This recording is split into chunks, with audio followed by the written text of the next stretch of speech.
नमस्कार, आप सभी का स्वागत है द करंट अफेयर शो में, जहां पर आपको देखने, पढ़ने, समझने को मिलते हैं कल के सारे exam related important current affair के क्वेश्चन। तो बिना देरी के शुरू करते हैं 11 मई 2023 के करंट अपने सारे important current affair related questions. Let's make your dream come true. अगर आप चैनल पर नए हैं तो प्लीज़ सब्सक्राइब कीजिए, लाइक कीजिए। कोई क्वेश्चन, कोई क्वेरी हो, कोई भी तरीके का आप कुछ भी लिखना चाहते हैं तो प्लीज़ कमेंट बॉक्स में लिखिए। इसी के साथ चलते हैं अपने पहले क्वेश्चन पर। Which became the first state to launch digital health card for children. तो इसका आंसर हो जाएगा उत्तर प्रदेश। अभी उत्तर प्रदेश के शहरी विकास विभाग और लखनऊ स्मार्ट सिटी ने एक कार्यक्रम चालू किया जिसका नाम है स्कूल स्वास्थ्य कार्यक्रम, जिसके तहत उत्तर प्रदेश बच्चों के लिए डिजिटल स्वास्थ्य कार्ड बनाने वाला पहला भारतीय राज्य बन गया। अभी हाँ, जो लखनऊ स्मार्ट सिटी के द्वारा लखनऊ के ये भी एक पायलट प्रोजेक्ट पर काम हो रहा है। अभी केवल लखनऊ के 3 स्कूलों में जो है इसको लागू किया गया है। उन तीनों स्कूलों का नाम है अमीनाबाद इंटर कॉलेज, कश्मीरी मोहल्ला गर्ल्स इंटर कॉलेज और कश्मीरी मोहल्ला मोटेश्वरी स्कूल में ये एक पायलट प्रोजेक्ट के तौर पर ये कार्यक्रम शुरू किया गया है। इस स्कूल में लगभग 1765 बच्चों के स्वास्थ्य की जिम्मेदारी जो है इनको दी गई है। इसके तहत नगर पालिका जो स्कूल के समग्र शारीरिक और मानसिक कल्याण के लिए कुल 130 पैरामीटर जो है उसमें रखे गए हैं, स्वास्थ्य कार्ड में मेंशन किए जाएंगे। और इसके तहत 25,000 तक की इन बच्चों को जो है स्वास्थ्य बीमा भी प्रोवाइड किया जाएगा।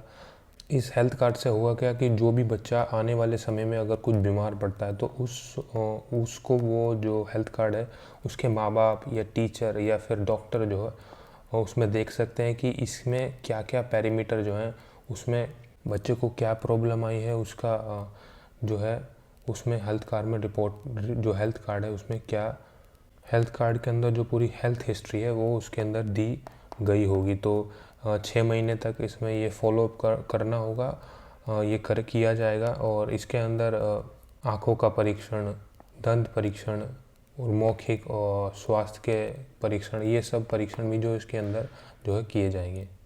उत्तर प्रदेश की मुख्यमंत्री हो जाते हैं योगी आदित्यनाथ, राज्यपाल आनंदीबेन पटेल। और हमने कल पढ़ा था कि रामन लैंड जो है अयोध्या में वो बनाने जा रही है। एक फार्मा पार्क भी जो है वो बनेगा और मेडिकल इक्विपमेंट्स जिसको बोलते हैं वो पार्क भी गौतम बुद्ध नगर में जो है वो बनेगा। तो इसी के साथ चलते हैं अपने नेक्स्ट क्वेश्चन पर। Who became the winner of the Pulitzer prize for the year 2023 in the international category. तो इसका आंसर हो जाएगा न्यूयॉर्क टाइम्स।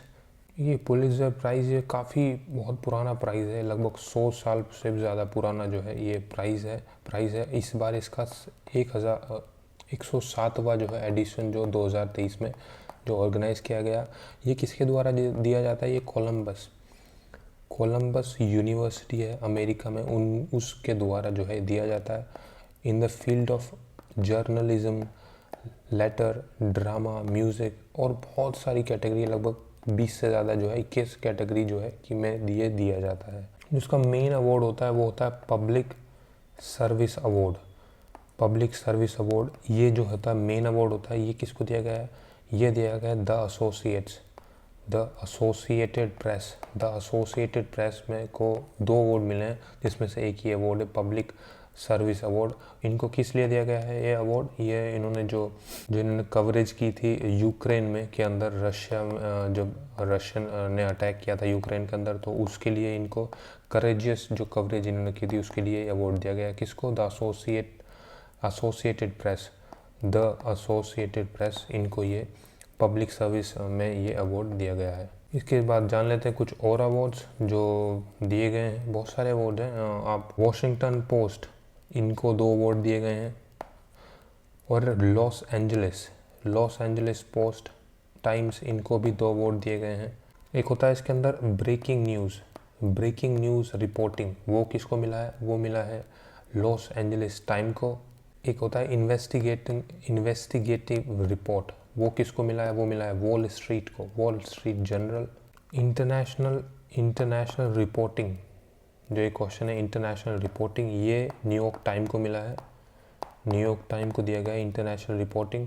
वही इन्वेजन जो चाइना ने किया यूक्रेन में, तो 8 महीने की जो इन्वेस्टिगेशन है, जो यूक्रेनियन जो वहाँ पर मरे, उस जो इन्वेस्टिगेशन है उस पर जो है ये अवार्ड दिया गया है न्यूयॉर्क टाइम्स को।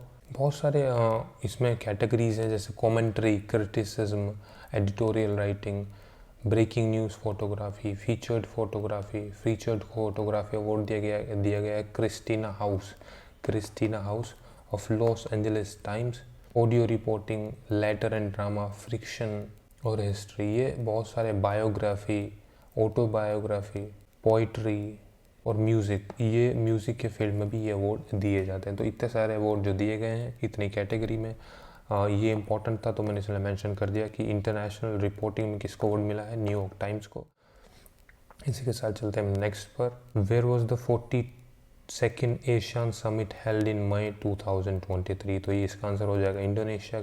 अभी हाल ही में इस एशियन समिट का ये हुआ है इंडोनेशिया। इसकी थीम थी एपीसेंटर ऑफ ग्रोथ, इसकी थीम रखी गई थी।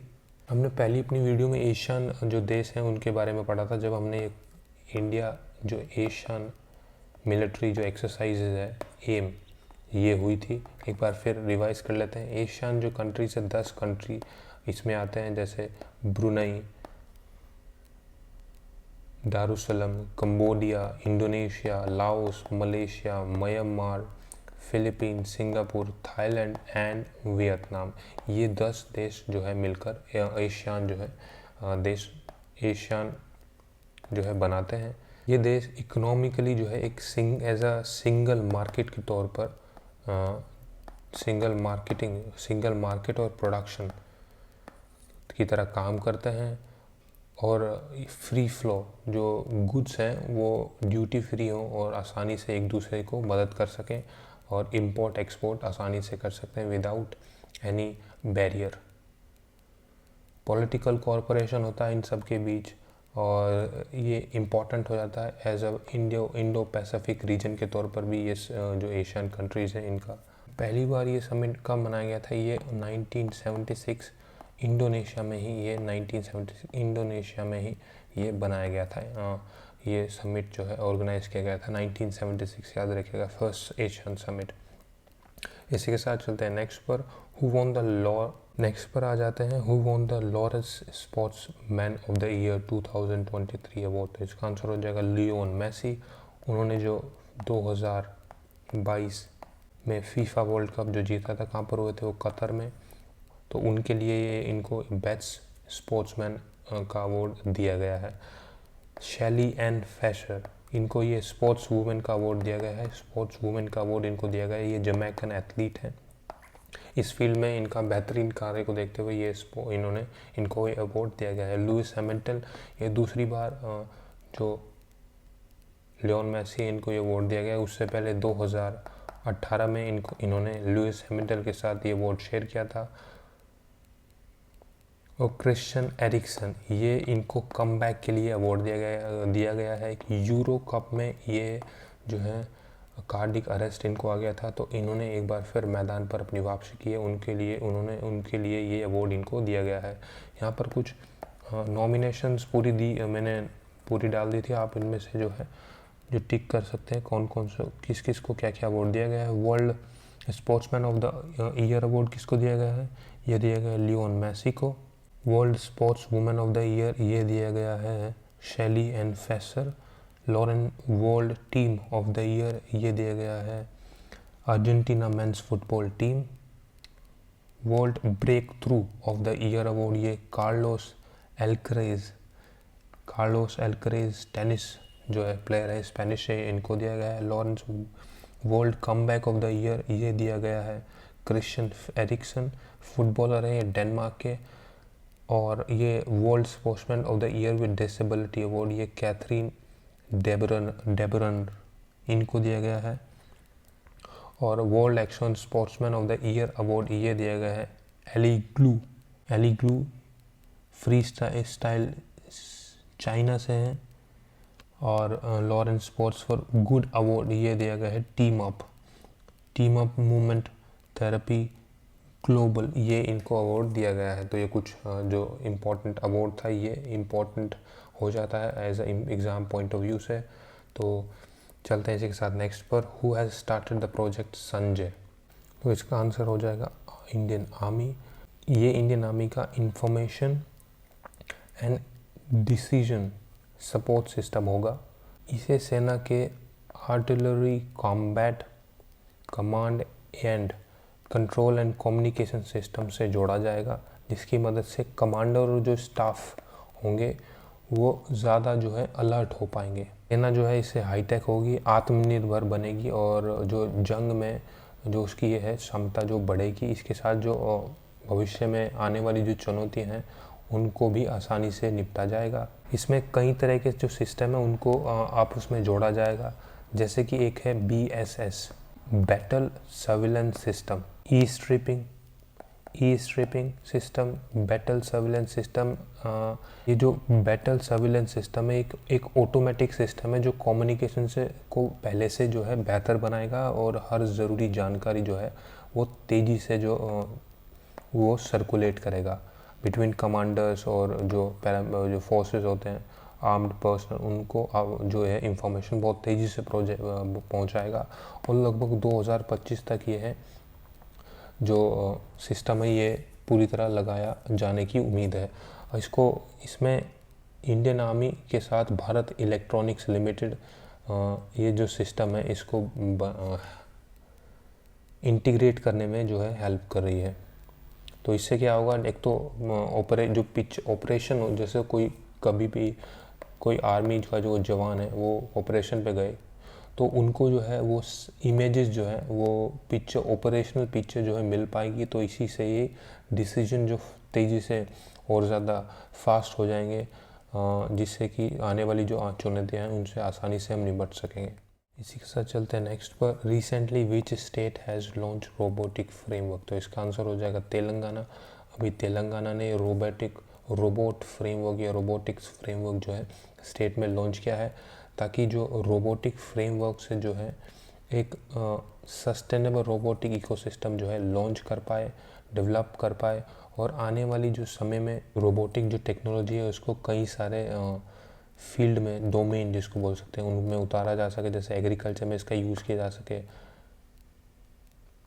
एजुकेशन में इसका यूज़ किया जा सके, मेडिकल में इसका यूज़ किया जा सके और कई सारे और भी जो डोमेन है उसमें इसका ज़्यादा से ज़्यादा यूज़ किया जा सके और जो है चीज़ों को आसान बनाया जा सके। इसी के साथ चलते हैं नेक्स्ट पर। Famous literature Samaresh Majumdar passed away, he was from which state? तो इसका आंसर हो जाएगा वेस्ट बंगाल।